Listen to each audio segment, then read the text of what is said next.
Hey, welcome back. Today we are making ice cream, but there's weed in it. This recipe will give you 1 quart of ice cream, which should be 4 1-cup servings. I dosed mine at 85 milligrams per serving, but I'll leave dosing instructions in the description. And with that, let's get into the recipe. I'm starting off by weighing out my weed.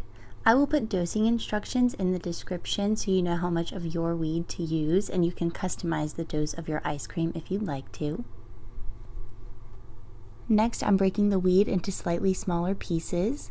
You don't need to grind it, and in fact, it'll taste a lot more weedy if you do grind it, so I recommend doing it this way. And when that's finished, I'll put that in the oven at 240 degrees Fahrenheit for about 35 minutes. While my weed is decarbing, I'm starting a double boiler. I have this metal insert, but you can just put a glass bowl on top and it will work just the same. I'm melting 2 tablespoons of butter, and I'm going to check the temperature until it's sitting around 185 to 200 degrees Fahrenheit.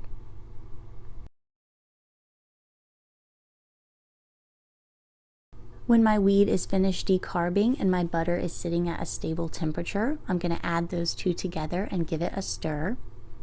Then I'll leave this over the heat for about 2.5 to 3 hours to let it infuse.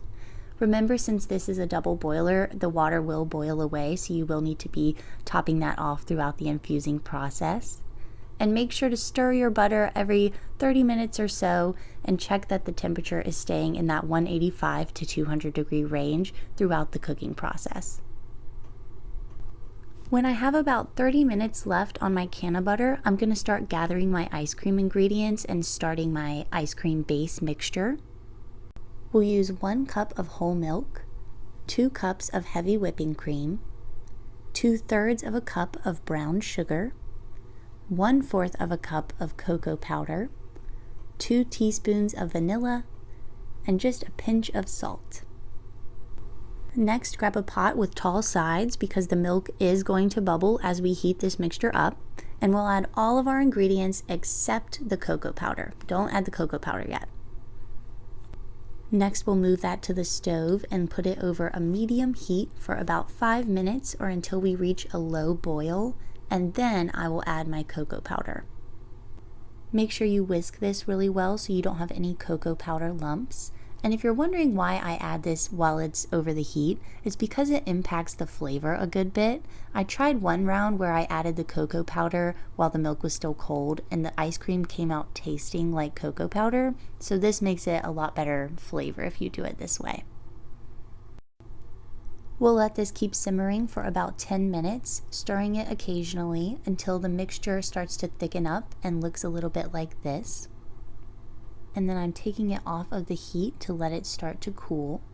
And by this time, our can of butter should be completely infused, so I'll take that off of the heat as well and strain out my weed.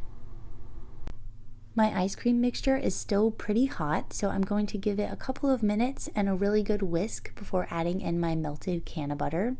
I always like to play it really safe just so I don't scorch any of the weed, so I try to get it down to at least around our infusing temperature of 185 before adding in my can of butter.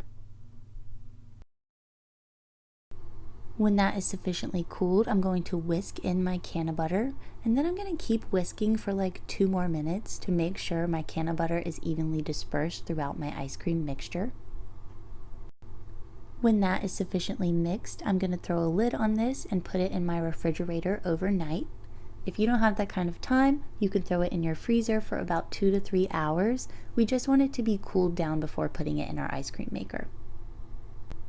Here it is the next morning. You can see it already started to solidify in my refrigerator overnight, so that's a great sign. I'm going to give it one final whisk, and then we will pour this mixture into our ice cream maker. My machine doesn't require ice, but make sure you read your ice cream machine's instructions in case it does require ice. But then we'll just turn it on and walk away, and in about an hour it will look something like this.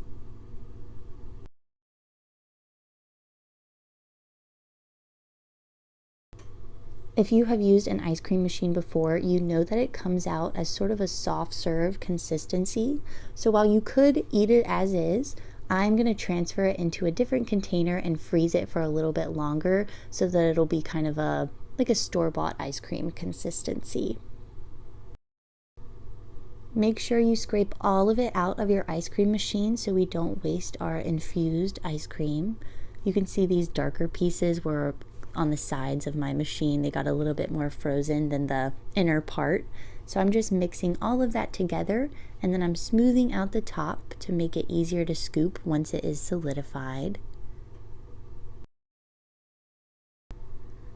Finally, we'll throw a lid on this and put it in the freezer for at least 3 hours or until you get your desired consistency. Overnight is preferred if you have the patience for it. And this recipe makes about 1 quart or 2 pints of ice cream, but I wanted my container to be full, really just so it would look nice in the video. So I made another batch and put it right on top and then froze this overnight.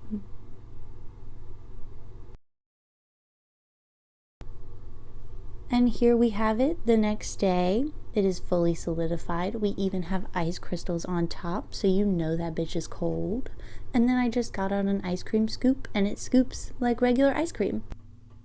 Remember, this recipe is for 4 servings, so for the most accurate dose, you could measure out 1 cup of ice cream. Keep in mind, it can take 2 to 3 hours for edibles to fully kick in, so start small and don't go back for seconds until you've waited for quite a while. Let me know what you thought of this recipe and video in the comments, and if you try making this at home, I would love to see pictures. You can find me on Instagram, and as always, thank y'all so much for watching.